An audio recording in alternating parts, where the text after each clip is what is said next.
Hey everyone, and welcome to Almost Cancelled. I'm Peter, that is Connor, and we are going to talk about Channel Zero, No End House, Episode 1. It's called This Isn't Real. We'll start spoiler free, because as much as it's an episode 1 of a second season, it's because it's standalone anthology seasons, we figured it might be worth, some people might jump in, check out if this one's any good, if it's worth jumping into. So we'll do a little bit of spoiler free, and then we'll warn you before spoilers, and we'll go in.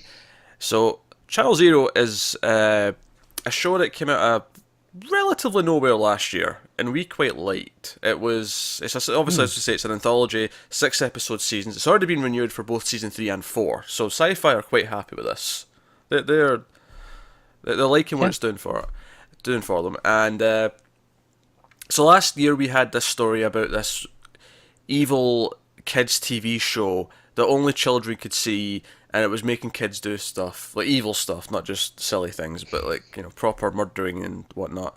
And it was very creepy, had a lot of nightmare fuel-esque things. I think the Tooth Child will some great imagery. be etched in my mind for forever.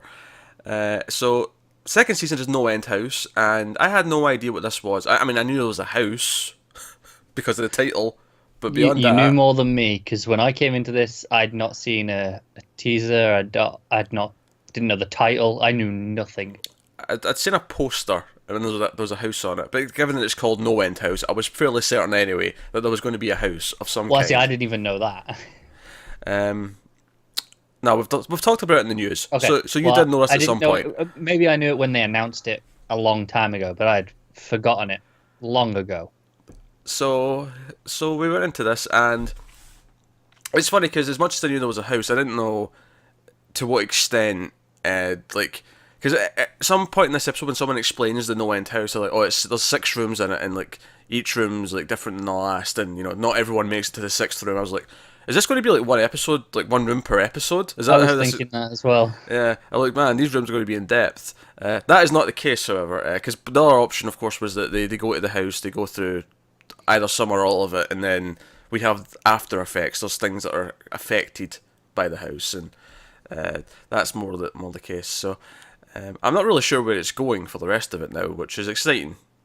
It is, isn't it? Because it goes through the beats that you expect it to when it's talking about rooms, house. Yeah, okay. But I don't know what you're doing next. But it opens a can of worms by the end of the episode. It Now does. it's like, okay, now where are we going from here? So I think the first thing worth mentioning is we really liked the first season, partly because it was well shot and it had a good tone throughout. Like, it had that sense to it, and I think this one does as well. Right from the get go, we have this sort of teaser scene at the start where it just kind of teases the mystery of the house, and right away, even though it's broad daylight, somehow it feels kind of like tense. Yeah, I mean, the highest president. This thing is creepy as shit. It is. It's pretty creepy. Or we have two central main characters, and then by extension we've got another couple. It actually, this one feels like the start of a horror movie to me. I mean, you could say that about last year's, I suppose, well. But what I mean by that is just in the sense that we're interested in sort of our main girl, who we get a bit more of her past. We find out a little bit of her father, who's passed away now, and but we get a little bit of flashbacks with her. And then she's got her best friend, and then she has like a sort of male friend, and they meet another guy. And it's this kind of like two couples, and they're all college age. They're the early 20s, and it really felt like, okay, if this was a horror movie about them getting into a house, it feels like the start of that, in a good way. Yeah, and you're going, okay, right, which one gets picked off first? Yeah. That's kind of like, it was kind of those vibes. The house itself is pretty mysterious. They do a good job of making it feel kind of surreal. Yeah, it's got a really interesting design. Yeah, and I'm talking just about the outside here. I'm not even talking about the inside. Yeah, like just when you see it, it stands out. It's it's this black house, and it's like this. Well, I mean, more of a blue. So blue. No, it's a dark blue, yeah. yeah, dark blue. But I mean, like it at first, like it looks just black at night. Oh, at night, sure, yeah, but when you see it in Yeah. the daylight, there's definitely When you see it in the daylight, yeah. there's definitely a blue tinge to it, and then it always seems to be at the end of it, because this is the thing, it moves. Like, this is what they set up, is that it moves locations, and you find out, like, they send out cryptic teases on your phone and Twitter and Yeah, Instagram. it's got a viral marketing campaign behind it. Yeah. So everyone sort of looks at it as a sort of an attraction. This is something that comes to your town that someone, you don't know who, but someone sets this up. And it's more of a myth thing with a bit of fun. So it's not like people when it shows up in town, people are like scared of going to it. They're like, no, it's intriguing. Let's go see it. It's like, oh, there's a haunted house. Yeah. Like it's just the latest attraction. But of course, the tone of the entire episode is telling us that Yeah. We know more than that. We're like, no, there's something more's going on here. I don't know if I'd say we know more than that. We just feel more than that. No. We know more from context of this is a show about this house. Yeah, sure, There's sure. more going on. We don't know anything about the house. We have a feeling. We just know deep down that no, this is going to be bad. Whatever this is, it's not going to be just a fun haunted house that you're going to go through. Then again, it'd be a pretty boring show otherwise. Then again, maybe we'll get to the end of episode 6 and it'll be like, got ya. It was all fake. Everything. I'll be surprised. I'd be impressed. Given the end of the episode, I'd be surprised if that was where it went. Yeah. But hey ho. So yeah, I thought it was creepy. I thought the characters were, well, at least the main character I think is pretty strong. Like the others are fine in sort of supporting sort of roles, but she is definitely, they set up her kind of like her character's not flaws, but sort of where she is and what's driving her, what's holding her back, what's weighing on her mind, kind of idea, and obviously that feeds into what happens in the house and feeds into where we're going for the rest of the show. I think, like you said, they feel like characters in a horror movie, which is a good thing for what they're trying to do. But in a realistic way. Like, I never felt like, they're being the cliched stereotypes of the characters. The guy who chats her up at the bar, like, he's a little bit cheesy at first, but it mostly kind of smooths out. Like, it's not, the friend's kind of the... I'm trying to think of what you call his stereotype. He's kind of he's the one excited to talk about the house when he like is odd. Like he's almost the nerdy one. Yeah, but not quite. He's kind of the cool nerd. He's nerdy about this specific thing. Yeah, and they just they feel like they fell into those kind of roles without feeling too stereotypical. They feel kind of normal. Yeah, and you get the sense of that. So no, So I would say it's worth trying if you like horror stories, if you like stuff that's a bit more creepy than necessarily just jump scare. I don't think there's any other horror like it on TV. No. I mean, so obviously American Horror Story is quite successful. I have tried 2 episodes of that, of 2 different seasons, and did not like it at all, for various reasons. But this is definitely, at least so far, like season 1 I liked, and then so far episode 1 of this has been good. Yeah. So we'll get to spoilers then. So full spoilers for No End House episode 1. So we find out, of course, that our main character Margot, her father, we get the opening tease of just this random girl who we don't really know running towards the house, and then someone else running up behind her and knocking her out. Yeah. And saying, "What have you done to yourself?" And we see that she's got stuff on her arm. She's cut into her arm. This isn't real. That's what she's cutting her arm. So that's a bit of a cryptic tease. We don't really have much to go on as to what that means. Not yet, no. But then we cut to Margot's flashbacks when she's a little girl, and it's kind of like home movie style. Like they're all stuff that her dad's filmed, or he's got the mum to film, and she's playing the piano for him. They're in their pool. Just some goofy stuff with him. When he's shaving and he's putting the shaving foam on his head. Everyday home movies. Yeah. I like the idea that they've bought a relatively expensive looking camera for their home movies. It's kind of that Paranormal Activity thing, or at least in that movie though, he's like he's really excited about his expensive camera, so you get that he's a bit of a. I get it. I feel like a lot of dads, it's like okay, they like to be in the technology, and it's like I'm gonna have a nice camera, so. Yeah. I'm just thinking time wise though, if this is set present day, that this is at least like 10 to 12 years ago in time. Yeah. Which okay. Which would put us around the time where the camera he's holding looks pricey for the time. It does look pricey. Again, house looks all right. Anyway, so he's doing okay for himself. Yeah. But anyway, so we get all this, but it does have this kind of feeling of melancholy at the end. Like as it goes on, like there's like these weird subliminal images of the of like a flower like blossoming, which turns out to be also something that's in the cryptic teasers for the house. Like, this blue flower, this blue rose or whatever it is that. Oh, blue rose. There you go. That's related to something else we watched recently, and But we cut to sort of present day, and we find that she's still living at home with her mother, and you get the sense that that's maybe because she doesn't want to leave her mother alone, or because she herself is broken. Maybe both, but little column A, little column B. So this is summer. Our friend Jules comes home. She's not seen her in a while. They sunbathe, despite the fact that it doesn't look that sunny. Maybe that's just the charm of being a sort of shitty town where you never get good sunshine. I think that's just going, meh, it's as good as it's gonna get. Yeah. Might as well. Yeah. But she tries to convince her to come out, and she's not really feeling it, but she goes anyway. Again, it's almost a cliche, actually, that the kind of the more active girl try to convince the sort of shut-in to come out and have some fun. Yeah. But I think you can tell there's a reason why she's shut in. Like, you know what's going on. So it's like, okay, it doesn't feel like a cliche. No, I like the shooting style, actually. The scenes all have kind of a... Like, and I'm talking about these early scenes, which are mostly just this dialogue and character building stuff that's just setting things up. But they have like an energy to them. They almost feel, handheld camera most of the time. It feels like it's cutting a little bit more than sometimes you get, which I don't always necessarily like. But here it makes it feel a bit more frantic. Like it's a little bit like. It's not frantic in the sense that it's not settled. Yeah, it's a subtle frantic, if that makes sense. Yeah. It doesn't feel like you're frantic in the sense that you're struggling to keep a hold of things. It just feels like, things aren't stable right now. Her life is not in the best place, and this is, so it has that feeling. Like you get that quite early on, but so they go out to the bar, and their old friend from school, JD, he's like, oh, did you get one of these things on your phone as well? He explains what it is. He explains the house, 6 rooms. You get these teasers. It goes around the country, around the planet, and you get an address later, and you find out where it is. And they end up hanging out. She meets this guy. She's about to leave, but this guy kind of tries to chat her up, and they end up going back to her place and hanging out around the pool and just drinking, talking. I guess a little bit bittersweet a couple of times. She brings up her dad. She's clearly not quite over it. We find out that she found him.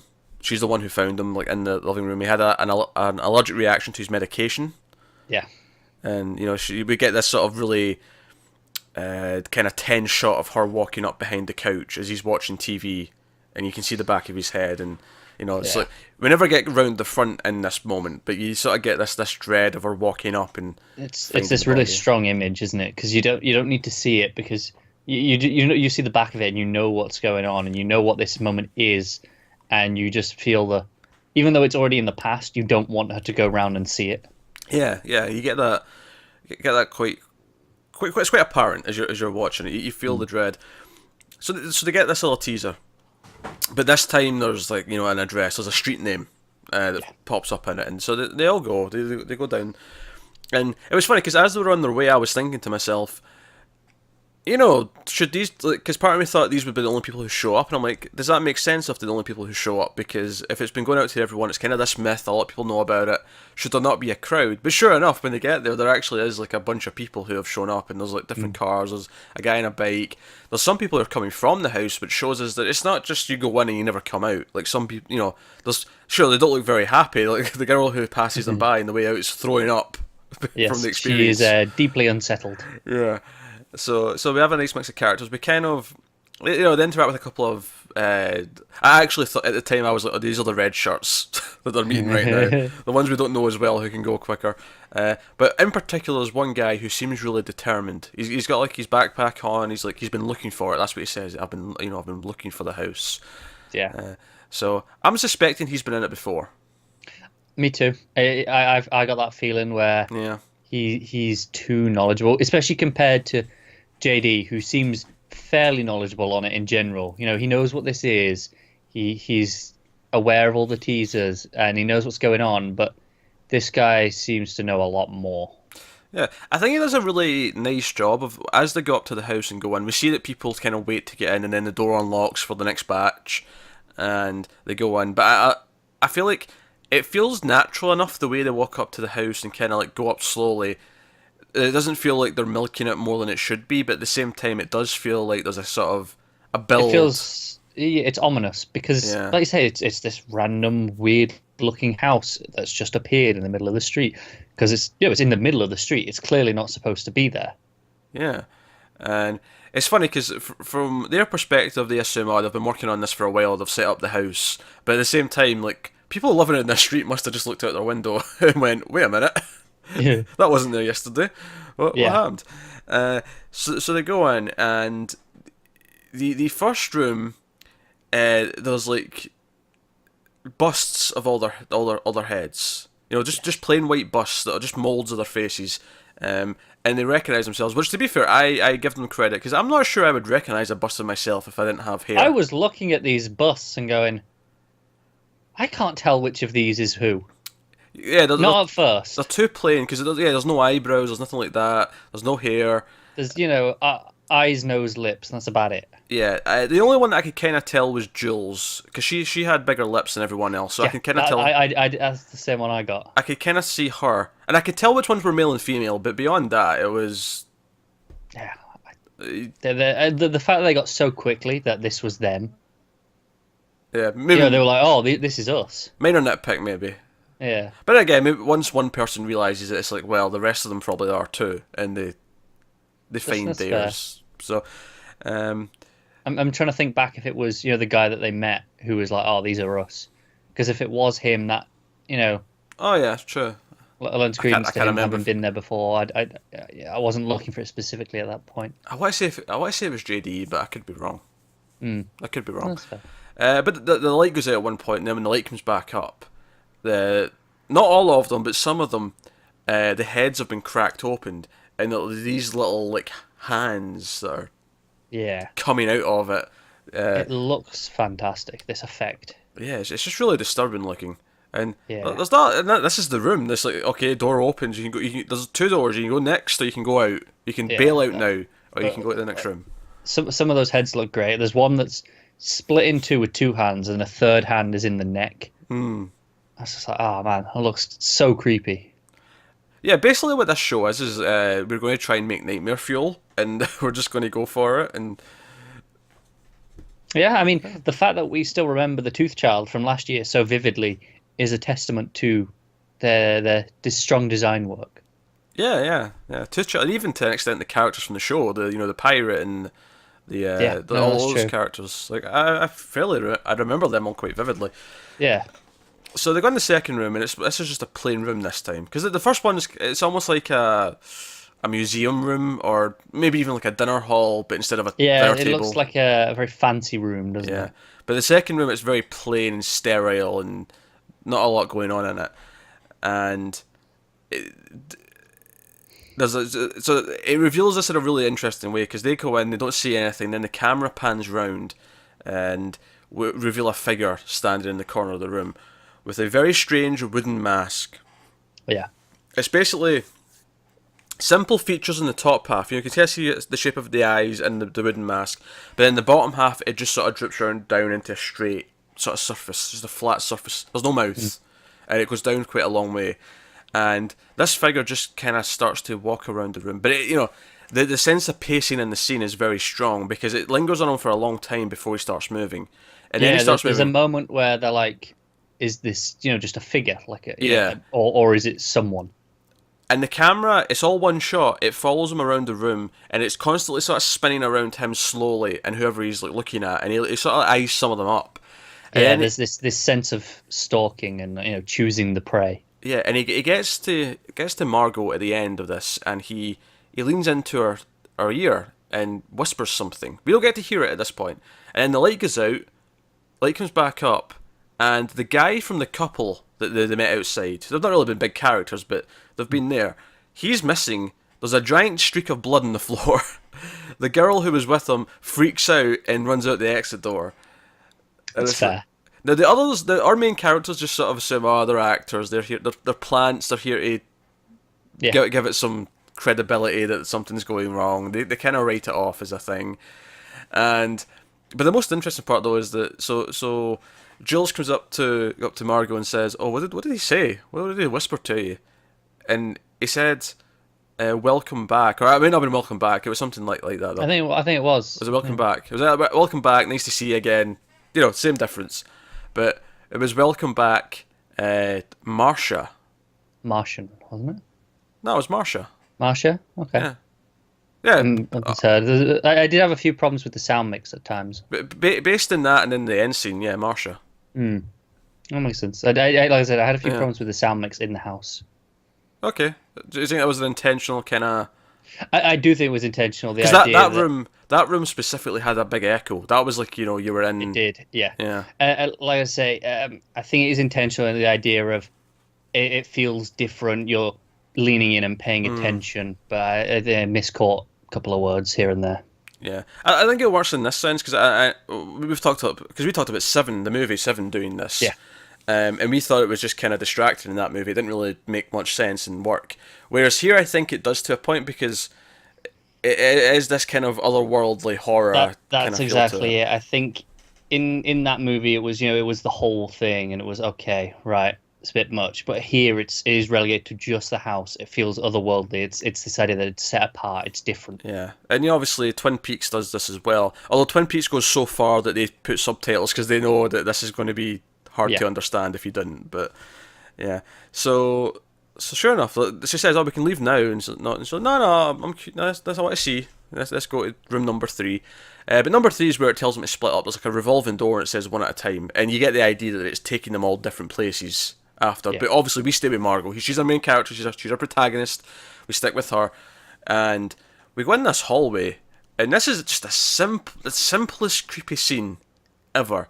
It's just a long hallway, and there's a mirror. It actually took me a couple of seconds to register what was going on here, because there was a couple of quick shots of like a hand coming round, and I thought it was like a door, because I didn't really quite get it was a mirror at first. Yeah. And so I was kind of confused by what was actually. And then it eventually get a wide shot. I'm like, oh, it's just someone holding a mirror halfway down the hall. That's all it is.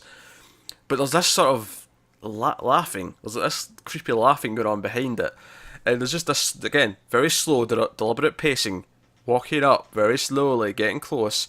But the best part of course, the whole thing is so it's not quite hitting the edges of the hall, right? We're not hitting the walls. There's a little bit of room, so she sort of squeezes past the side of the mirror, and we get our POV shot as she goes from like the side of the front of the mirror to the back, and as she goes to the back, we just see this sort of chubby guy's face who's leaning. He's pressed up against the back of the mirror, and he's just laughing like a maniac. Yeah, it's kind of terrifying. It's wonderful in its simplicity. It is, because you're like, it's who's this guy? Why is he laughing? What's he doing here? And I think, given where it goes in the next couple of scenes, I think it's important that it's in a mirror. I think there's a reflective nature here. It's setting you up that we're going to be looking at your past. Yeah, it's the idea that we're looking at you now. Like, yeah. it becomes personal.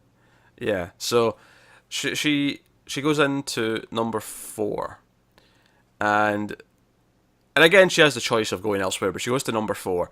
In number 4, it gets real because it emulates the scene that we saw in the flashback of her finding the body. She's in this living room. It looks like her living room. She's walking up to the couch. There's someone sitting there. We can tell right away it's not her dad, though. At least not. It doesn't look the same. Yeah. Yeah. And as she gets round, and we see the full come round this time, he's deformed, and it's like maybe it's the same actor, but it's hard to tell because he's covered in this sort of thick makeup that's going on. It's almost like the allergic reaction was that severe, and like when someone has like a bad peanut allergy and they swell up. Yeah, his entire body's swollen. That's what it looks like. That's kind of what it looks like. Yeah.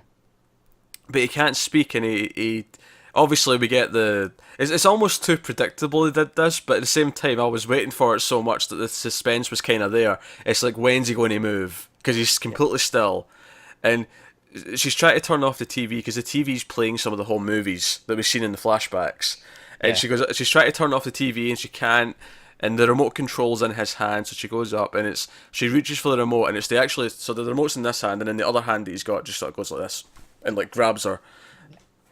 Simple. It's one of those moments where, okay, she's reaching for the remote. I get this is the moment he's going to move. I know what's going to happen, but it times it perfectly, so it still lands. Yeah, and I think the reason why it works as well is because she is probably so terrified of that happening at this point. Like, because the idea she knows her dad's gone, her dad's dead, but the idea of him making back up in this deformed state to blame her for not because she brings up earlier on that she's guilty. She feels guilty because like, oh, I was supposed to be home by 10 that night and I came home late. If I just came home by when I was supposed to, maybe I could have got there early enough to call the ambulance and so on and so forth.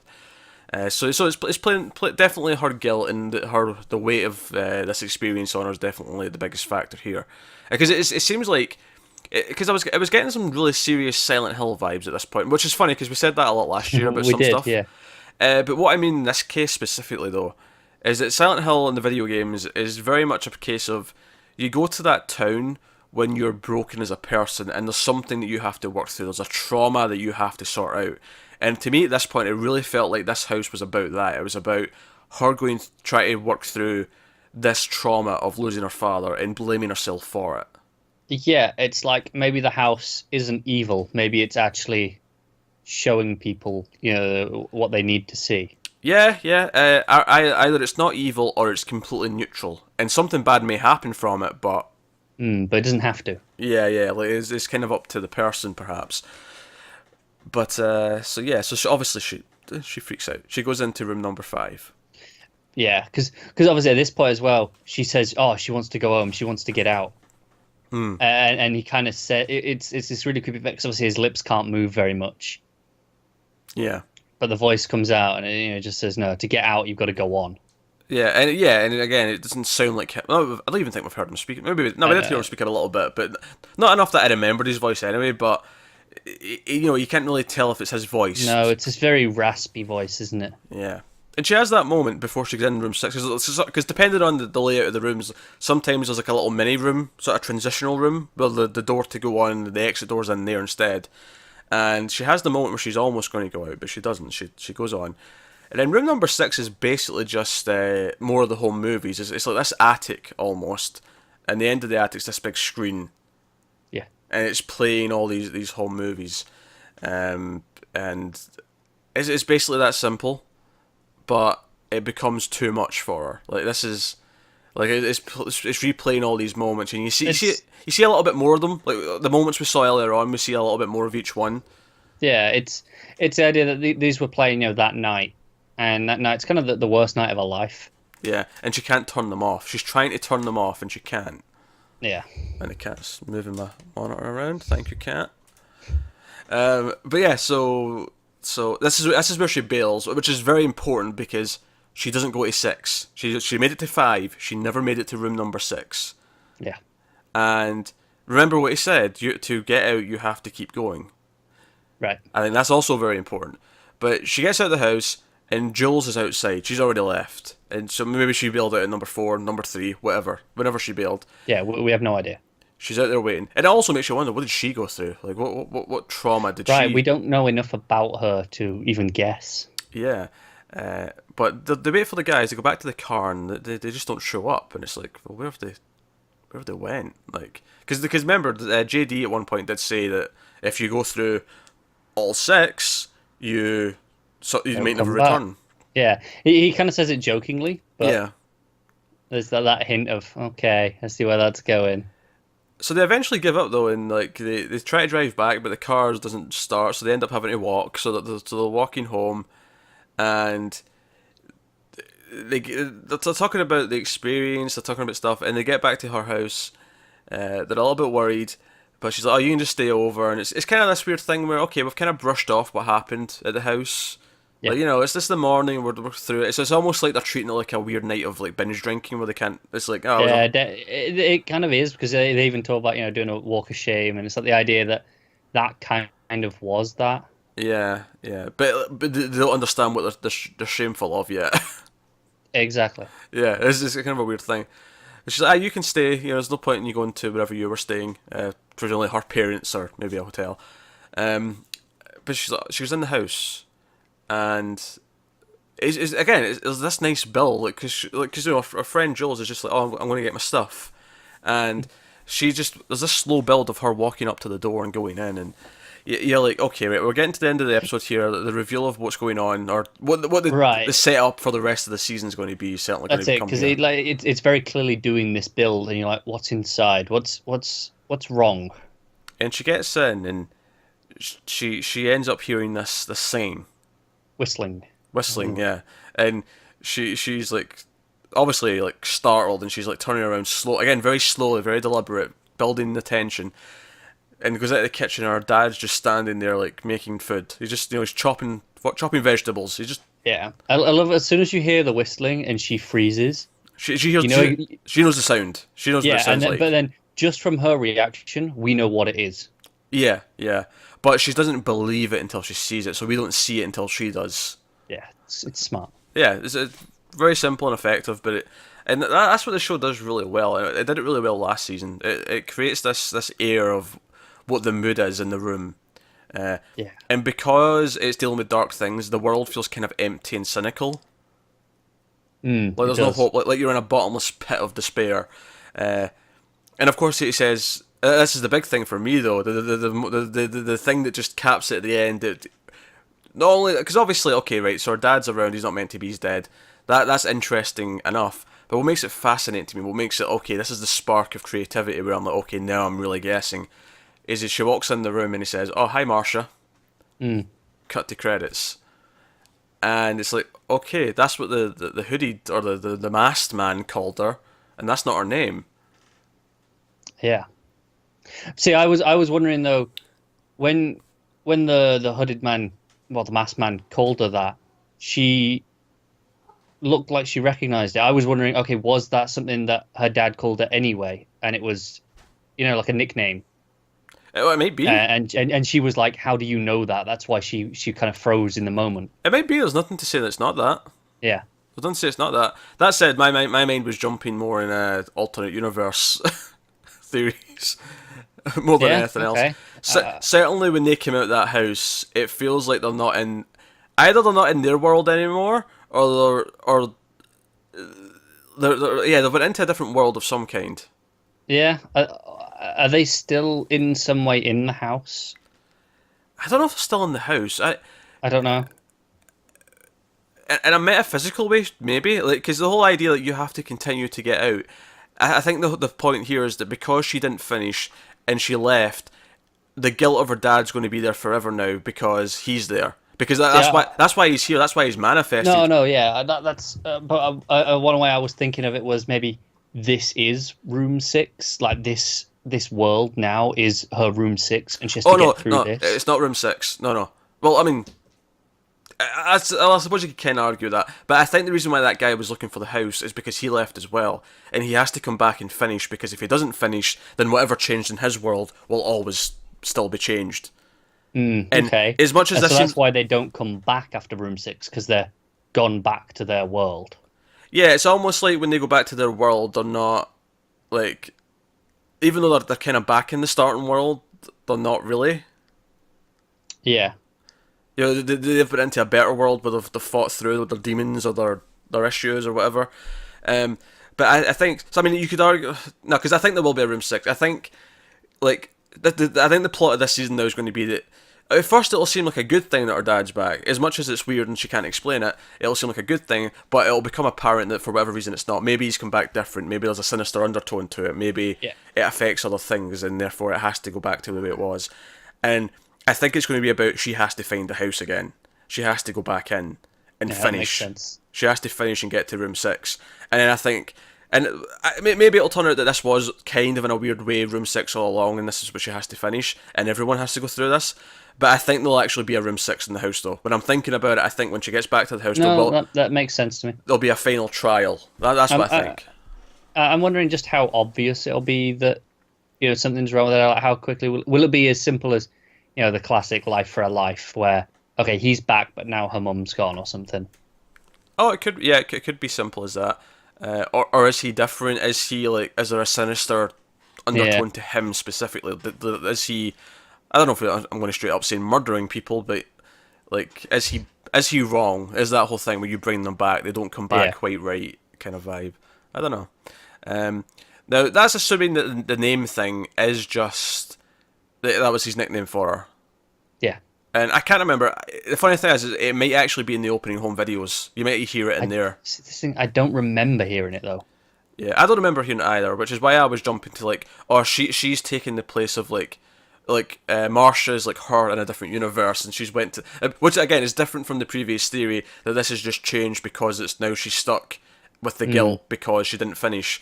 If she actually went to a different universe, then that's a whole different kettle of fish. I'm more inclined to think that it's not that she's taken over a different universe version of herself, it's that this has now been created because she's not finished and she has to live with this. Yeah, I'm much more inclined to go with that. Yeah. I think when she is called Marsha, she doesn't like argue it, because I think at the end of this episode it doesn't actually cut straight to credits after he says that. There's a moment where it looks back at her and she's like, Dad. So she doesn't like she's not like, why are you calling me that? Yeah. I do have to question, why is Marsha a nickname for someone named Margot? Alright, so we double checked. It is actually Martian, which makes more sense as a nickname than Marsha does. Which is why I just stuck to that, I think. Honestly, I think the reason why I heard Marsha is that maybe I didn't hear the ending properly, and it was a name. Yeah, it just made more sense to me that it was. Well, I mean, that's it. The fact that I didn't question you and you were like, "No, it's Marsha," I was like, "Okay." Sound was a bit, like I said, the sound was a bit weird. Yeah. So when he said that again at the end, I connected to the previous thing that I heard.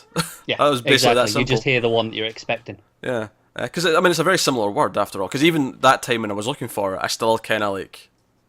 You know, it's funny how in this discussion we've made a few similarities to what we were talking about in Twin Peaks.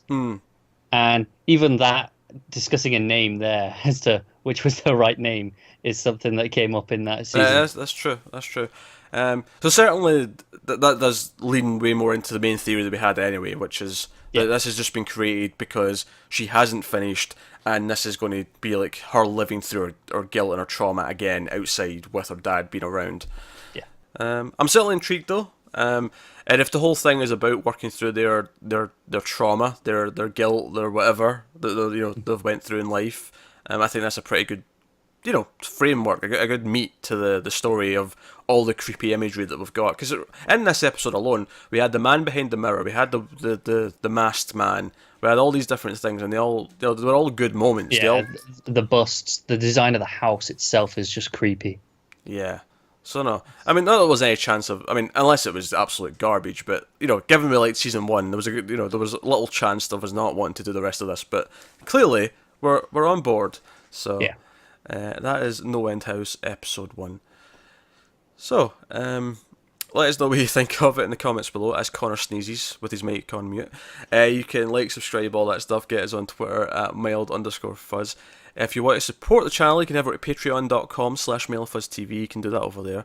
But otherwise, that is us. So thank you once again for watching. Keep watching TV, guys. Have you got any vanilla?